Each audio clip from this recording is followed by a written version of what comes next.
റസൂലിൻ്റെ ബാല്യം ഭാഗം 4 തിരിച്ചുവരവ്. തിരുനബി ഹലീമ ബീവിയുടെ തണലിൽ കഴിഞ്ഞത് എത്ര വർഷമായിരുന്നു? വിവിധ വീക്ഷണങ്ങളാണ് ചരിത്രത്തിൽ നിന്ന് നമുക്ക് കിട്ടുന്നത്. ഇബ്നു അബ്ബാസ് റളിയല്ലാഹുവിൻ്റെ അഭിപ്രായം, നബി സല്ലല്ലാഹു അലൈഹി വസല്ലം തങ്ങൾ സ്വന്തം മാതാവിനരികിലേക്ക് മടങ്ങിയത് 5-ാമത്തെ വയസ്സിലാണ്. അൽ-വാഖിദി ഈ അഭിപ്രായം ശരിവെക്കും. മറ്റു ചിലർ പറയുന്നത് 4-ാം വയസ്സിലാണ്. അമവി റളിയല്ലാഹു പറയുന്നതാവട്ടെ 6-ാം വയസ്സിലാണ് മടക്കമെന്നാണ്. കുഞ്ഞിനെ തിരിച്ചു നൽകിയ സമയത്ത് ആമിന ബീവി ഹലീമയോട് ഭർത്താവിനോടും വെറുതെ ചോദിച്ചുവത്രേ, എന്തേ നിങ്ങളിപ്പോൾ ഇവനെ തിരിച്ചേൽപ്പിക്കുന്നു? വലിയ താല്പര്യമായിരുന്നല്ലോ രണ്ടുപേർക്കും ഇവനോട്. ഹലീമ ബീവി ഇതിന് പ്രതികരിച്ചത് ഇങ്ങനെ: ഞങ്ങൾ ഇവന് അപായം വന്നു ചേരുമോ എന്ന് ഭയക്കുന്നു, അതുകൊണ്ട് വന്നതാ. എന്താണ് അങ്ങനെ ഒരു ഭയം? എന്തെങ്കിലും സംഭവിച്ചോ? ഉള്ളത് പറയൂ. ആകാംക്ഷാഭരിതയായി ആമിന ബീവി ചോദിച്ചു. അവർ നബിയിൽ നിന്ന് ദൃശ്യമായ സംഗതികൾ ഒന്നൊഴിയാതെ പറഞ്ഞു. അപ്പോൾ നിങ്ങൾ ഇവൻ്റെ മേൽ പിശാചിനെയാണോ ഭയക്കുന്നത്? എന്നാൽ ആ പേടി വേണ്ടട്ടോ. അള്ളാഹുവിന് തന്നെ സത്യം, പിശാചിന് ഇവനിൽ ഒരു ഇടവും ഞാൻ കാണുന്നില്ല. വല്ലാഹി, ഈ കുട്ടിക്ക് പ്രത്യേകമായ ഒരു അവസ്ഥ തന്നെ ഞാൻ കാണുന്നു. ഞാൻ പറഞ്ഞു തരണോ? ആമിന ബീവി ചോദിച്ചു. അതെ, ഹലീമയും ഭർത്താവും ഒരേ സ്വരത്തിൽ പറഞ്ഞു.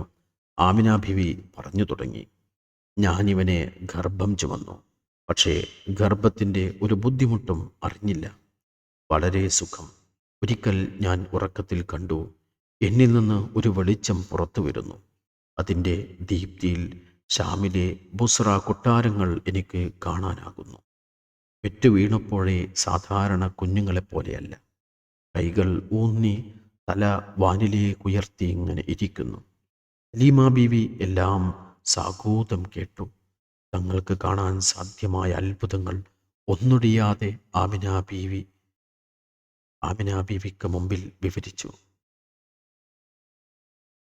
ഹലീമ ബീവി എല്ലാം സാഗൂതം കേട്ടു. തങ്ങൾക്ക് കാണാൻ സാധ്യമായ അത്ഭുതങ്ങൾ ഒന്നൊഴിയാതെ ആമിന ബീവിക്ക് മുമ്പിൽ വിവരിച്ചു. ഹലീമ പറയുന്നു, ഞാൻ നടന്ന സംഗതികൾ അബ്ദുൽ മുത്തലിബിനോടും ധരിപ്പിച്ചു. എല്ലാം കേട്ട പിതാമഹൻ സന്തോഷവാനായി ഇങ്ങനെ പ്രതിവചിച്ചു. ഹലീമ പറയുന്നു, ഞാൻ നടന്ന സംഗതികൾ അബ്ദുൽ മുത്തലിബിനോടും അവതരിപ്പിച്ചു. എല്ലാം കേട്ട പിതാമഹൻ സന്തോഷവാനായി ഇങ്ങനെ പ്രതിവചിച്ചു. ഹലീമ, എൻ്റെ ഈ കുഞ്ഞിൻ്റെ കാര്യം അത്ഭുതം നിറഞ്ഞതാണ്.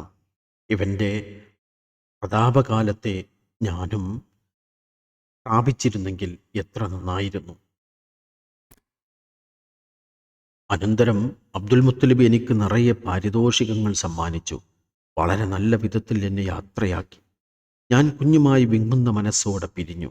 ഹലീമ ബീവി എന്നും തൻ്റെ പ്രിയ പുത്രനെ ഓർത്തിരുന്നു. കുഞ്ഞിൻ്റെ മുലകുടികാലത്തെ അത്ഭുതങ്ങൾ അയവറക്കുമായിരുന്നു. ബീവി പറയും, ഞാൻ കുഞ്ഞിന് മുല നൽകും, അവൻ കുടിക്കും. അനന്തരം ഇടതുമുല നൽകാൻ ഞാൻ അവൻ്റെ തലതിരിക്കും, പക്ഷേ അവൻ അത് കുടിക്കുമായിരുന്നില്ല. ഇതിനെപ്പറ്റി ചിലർ പറഞ്ഞത് കുഞ്ഞ് നീതി കാണിക്കുകയാണ് എന്നാണ്. മുലകുടിയിൽ തനിക്കൊരു സഹോദരൻ പങ്കാളിയായി ഉള്ളത് അവൻ തിരിച്ചറിഞ്ഞിരിക്കണം. ചില സമയത്ത് ബീവി ഹലീമ തിരുനബിയെ ഓർത്ത് ഗാനമാലപിക്കുക പതിവായിരുന്നു. ഇബ്നു മുഅല്ലൽ സഅദി തൻ്റെ അത്തർഖീസിൽ അത്തരമൊരു കാവ്യം ഉദ്ധരിച്ചതായി കാണാം. കാവ്യം ഇങ്ങനെ: എൻ്റെ നാഥ, അവന് നീ നൽകിയത് നീ തന്നെ ശേഷിപ്പിക്കും. ഉന്നത സോപാനങ്ങളിൽ അവനെ നീ പ്രതിഷ്ഠിക്കൂ. അവൻ്റെ പുണ്യം കൊണ്ട് നീ ശത്രുവിൻ്റെ പോയിമുഖങ്ങൾ തകർത്തെറിയൂ. പെറ്റുമ്മയുടെ മടിത്തട്ടിലേക്ക് തിരിച്ചെത്തിയ തിരുനബി പോറ്റുമ്മയെ ഒട്ടും മറന്നില്ല, എപ്പോഴും ഓർക്കും. ഭാഗം 5. അബവായിൽ പൊലിഞ്ഞത്. കുട്ടിക്ക് ബാപ്പയില്ല. ബാപ്പയുടെ തലോടൽ പോലും കിട്ടിയിട്ടില്ല. ആ കുറവ് അവനറിയരുത്. ബാപ്പയില്ലെങ്കിലും അവന് ബന്ധക്കാരും സ്വന്തക്കാരും കുറവല്ല. അങ്ങനെയാണ് എല്ലാ സ്വന്തക്കാരെയും കുട്ടിക്ക് പരിചയപ്പെടുത്താൻ ഉമ്മ താൽപ്പര്യപ്പെടുന്നത്. 6-ാം വയസ്സിലാണ് ബനൂ നജ്ജാറിലെ അമ്മാവന്മാരെ കാണാൻ കുട്ടിയെ കൊണ്ടുപോകുന്നത്. ആ യാത്രയിൽ കൂടെ ഉമ്മു ഐമനും ഉണ്ടായിരുന്നു. കുഞ്ഞിനെ പരിചരിക്കാനായിരുന്നു ഉമ്മു ഐമൻ ഒപ്പം ചേർന്നിരുന്നത്. 2 ഒട്ടകപ്പുറത്തായാണ് അവർ പോയത്. ദാറുന്നാബികയിലാണ് അവർ യാത്ര അവസാനിപ്പിച്ച് തങ്ങിയത്. 1 മാസം അവിടെ കൂടി. ഈ യാത്രയിൽ ഉമ്മയുടെ ബന്ധക്കാരെയൊക്കെ കാണാനും അറിയാനും പറ്റി. വളരെ സന്തോഷം തോന്നിയ തിരുനബിയുടെ ഓർമ്മയിൽ നിന്ന് ഈ വിരുന്നുകാലം മാഞ്ഞു പോവില്ല. പിന്നീട് ഏറെ മുതിർന്നപ്പോഴും ബനു അദിയ്യിബ്നു നജ്ജാറിൻ്റെ മണൽക്കുന്നുകൾ കാണുമ്പോൾ തിരുനബി ഒരു കൊച്ചു കുട്ടിയെപ്പോലെ ചെറുതാകും. അവിടുന്ന് പറയും, ഈ മണൽക്കുന്നുകളിൽ ഞാൻ കളിച്ചതോർക്കുന്നു. അൻസ്വാരികളിൽപ്പെട്ട അനീസ എന്ന കൊച്ചുകുട്ടിയും എൻ്റെ അമ്മാവന്മാരുടെ മക്കളും ഈ കുന്നിലൊക്കെ ഓടിക്കളിക്കും. കുന്നിന് മുകളിൽ പക്ഷികൾ വന്നിരുന്നാൽ അവയെ പറത്തി രസിക്കും. ബനു അദിയിൻ്റെ കുളത്തിലിറങ്ങി ഞാൻ നീന്തി പഠിച്ചത് എനിക്കോർമ്മയുണ്ട്. പഠിക്കേണ്ട കാര്യങ്ങൾ അതിൻ്റെ കാലത്ത് പഠിക്കണം. കുട്ടിക്കാലത്ത് പഠിച്ചത് ഓർമ്മയിലുണ്ടാവും. കുട്ടിക്കാലത്ത് മാതാപിതാക്കൾ അതിനുള്ള അവസരം തുറന്നു കൊടുക്കണം. അത്തരത്തിൽ നല്ല കാഴ്ചപ്പാടുള്ള മഹിളയായിരുന്നു ആമിന ബീവി. നീന്തൽ പഠിച്ചുവെന്ന് പറയുന്നതിൻ്റെ പൊരുൾ പ്രത്യേകം പ്രസ്താവ്യമാണ്. കുട്ടികൾ ആവശ്യമായ കാര്യങ്ങൾ പഠിക്കേണ്ട കാലത്തു തന്നെ പഠിക്കണം. അതിനവർക്ക് അവസരവും സ്വാതന്ത്ര്യവും മാതാപിതാക്കൾ നൽകണം. തൻ്റെ മാതാവ് തനിക്ക് ആ സ്വാതന്ത്ര്യം തന്നുവെന്നാണ് നബി സല്ലല്ലാഹു അലൈഹി വസല്ലം തങ്ങൾ പറഞ്ഞതിൻ്റെ വ്യക്യം. ആ വിരുന്നുകാലത്തും വേദം പഠിച്ച ജൂതന്മാരിൽ പലരും കുട്ടിയെ കാണാൻ അവിടെ എത്തും. ഇവൻ ഈ സമുദായത്തിൻ്റെ തന്നെ, ഈ നാട് ഇവൻ്റെ പലായന സ്ഥലമാണ് അവർ അഭിപ്രായപ്പെടും. അമ്മാവന്മാർക്കടുത്ത് താമസിക്കുമ്പോഴും ബാലനായ നബിയിൽ ജനങ്ങൾ പല വിശേഷണങ്ങൾ മണത്തറിഞ്ഞതായി ചരിത്രം പറയുന്നു. അബൂ നുഐമിൻ്റെ നിവേദനത്തിൽ ഇങ്ങനെ കാണാം. തിരുനബി സല്ലല്ലാഹു അലൈഹി വസല്ലം തങ്ങൾ പറഞ്ഞു, ഒരു ജൂതൻ ഇടയ്ക്കിടെ എന്നെ വന്നു നിരീക്ഷിക്കും. ഒരു തവണ അയാൾ ചോദിച്ചു, മോനെ, എൻ്റെ പേരെന്താ? അഹമ്മദ്, ഞാൻ പറഞ്ഞു. അപ്പോൾ അദ്ദേഹം എൻ്റെ നടപ്പും പരിശോധിച്ചു. എന്നിട്ടിങ്ങനെ പറഞ്ഞു, ഈ കുഞ്ഞ് ഈ സമൂഹത്തിൻ്റെ നബി തന്നെ. ഈ വിവരം അയാൾ വൈകാതെ എൻ്റെ അമ്മാവന്മാരെ ധരിപ്പിച്ചു. അവരത് ഉമ്മയോട് പറഞ്ഞു. ഉമ്മയ്ക്കെന്തോ ഉൾഭയം വന്നു.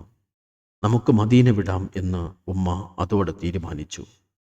ഉമ്മു ഐമനും ആമിന ബീവിയോട് ഒരു അനുഭവം പറഞ്ഞു. ഒരു നട്ടുച്ച നേരത്ത് 2 ജൂതന്മാർ വന്നു. അഹമ്മദിനെ കാണിച്ചു തരുമോ എന്ന് ചോദിച്ചു. ഞാൻ അവർക്ക് കുട്ടിയെ കാണിച്ചു കൊടുത്തു. അവർ കുഞ്ഞിനെ നന്നായി നിരീക്ഷിച്ചു. അവരവനെ ചുംബനങ്ങൾ കൊണ്ട് പൊതിഞ്ഞു. കൂട്ടത്തിൽ ഒരാൾ മറ്റേയാളോട് പറഞ്ഞു, ഇത് ഈ സമുദായത്തിൻ്റെ നബി തന്നെ. ഈ നാട് ഇവന് വന്നണയാനുള്ള പലായന സ്ഥലമാകുന്നു. നാട്ടിൽ ഇനി എന്തെല്ലാം നടക്കാനിരിക്കുന്നു.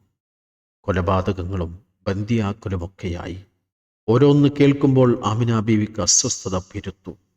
കുട്ടിക്ക് വല്ല അപായങ്ങളും? അങ്ങനെ കുഞ്ഞുമായി അവർ മടങ്ങി. അബവ എന്ന സ്ഥലത്തെത്തിയതോടെ ആമിന ബീവിക്ക് എന്തോ ഒരു അസ്വസ്ഥത. ഉമ്മു സമാ എന്ന അബൂറുഹ്മിൻ്റെ മകൾ മാതാവിനെ ഉദ്ധരിച്ചുകൊണ്ട് ആ രോഗസന്ദർഭം ഓർക്കുന്നു. അസുഖബാധിതയായ ബീവിയുടെ അടുത്ത് ഞാനുമുണ്ട്. കുഞ്ഞ് മുഹമ്മദിനെന്ന് 5 വയസ്സ് കാണും. അവൻ ഉമ്മയുടെ മുഖത്തേക്കും നോക്കി ഇരിക്കുകയാണ്. അവൻ്റെ മുഖത്തേക്ക് നോക്കി ആ ഉമ്മ ഇങ്ങനെ പാടി, മോനെ, നിനക്ക് നാഥൻ കാരുണ്യമേകട്ടെ. പൂർണ്ണ സുരക്ഷിതനായ നാഥൻ്റെ പൊന്നാണ് നീ. 100 ഒട്ടകത്തിനാണെന്ന് നിന്റെ ഉപ്പക്ക് ജീവൻ ബാക്കിയായത്. എൻ്റെ കിനാവുകൾ വെറുതെയാവില്ല.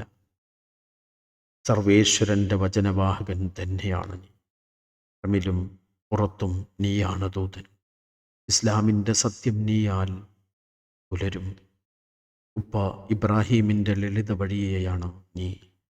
സുന്ദരമായ വെളിച്ചവുമായി വന്നവൻ. ഒരിക്കലും നീ ജനങ്ങൾക്ക് തലകുനിക്കണ്ട. അല്ലാഹുവാണ് ബിംബങ്ങൾ വിലക്കണം മോനെ. എന്നിട്ട് ആ ഉമ്മ ഇതുകൂടി പറഞ്ഞു, കുഞ്ഞെ, ഏത് ജീവനും ഒരു മരണമുണ്ട്. ഏത് പുതിയതും ഒരിക്കൽ തുരുമ്പും. എത്ര വലുതും നശിക്കുമെന്നുറപ്പ്. ഞാനുമിതാ മരിക്കാൻ പോകുന്നു. പക്ഷേ എൻ്റെ സ്വപ്നങ്ങൾ മരിക്കാനുള്ളതല്ല. ഞാൻ വിട്ടേച്ച് പോകുന്നത് നന്മ മാത്രം. ഞാൻ പെറ്റത് ഇത്ര മാത്രം. ഇത് പറഞ്ഞു തീർന്നതും ഓമനയുമ്മ കണ്ണടച്ചു. ഉമ്മയുടെ തലഭാഗത്തിരിക്കുന്ന കുട്ടി ഇതാദ്യമായാണ് ഈ ഒരു കണ്ണീരോർമ്മക്ക് സാക്ഷിയാവുന്നത്.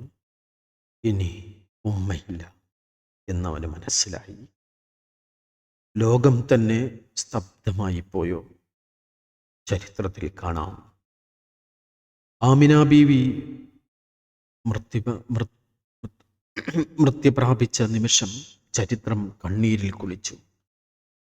ജിന്നുകൾ വിലാപകാവ്യം ചൊല്ലി, കരയുക നീ പുണ്യവതിയായ മങ്കയ്ക്ക് വേണ്ടി, വിസ്തയായ ഉമ്മയ്ക്ക് വേണ്ടി. പരിശുദ്ധയും പവിത്രയുമായ സുന്ദരിയാണവർ, അബ്ദുള്ളയുടെ മണവാട്ടി, വചനവാഹകന്റെ സ്നേഹമാതൃത്വം. അബൂ നുഈം അബവായിൽ തന്നെ ആമിന ബീവിക്ക് അന്ത്യവിശ്രമസ്ഥാനമൊരുക്കി. ഉമ്മയുടെ കൈ പിടിച്ച് വിരുന്നിന് പോയ കുഞ്ഞു മുഹമ്മദിന് ഉമ്മയുടെ നനവൂറുന്ന ഓർമ്മകൾ മാത്രമാണ് ഇനി മടക്കയാത്രയിൽ കൂട്ടുള്ളത്. പിന്നെ സ്നേഹനിധിയായ പോറ്റുമ്മ ഉമ്മു ഐമൻ എന്ന ബറക്കയുടെ തണൽ. തിരുനബിക്കന്ന് പ്രായം 6 7 പറയുന്നുണ്ട്. പൊന്നുമോനിൽ നിന്ന് വലിയ പ്രായക്കൂടുതലൊന്നുമില്ല അവൻ്റെ പോറ്റുമ്മ ബറക്കക്കും.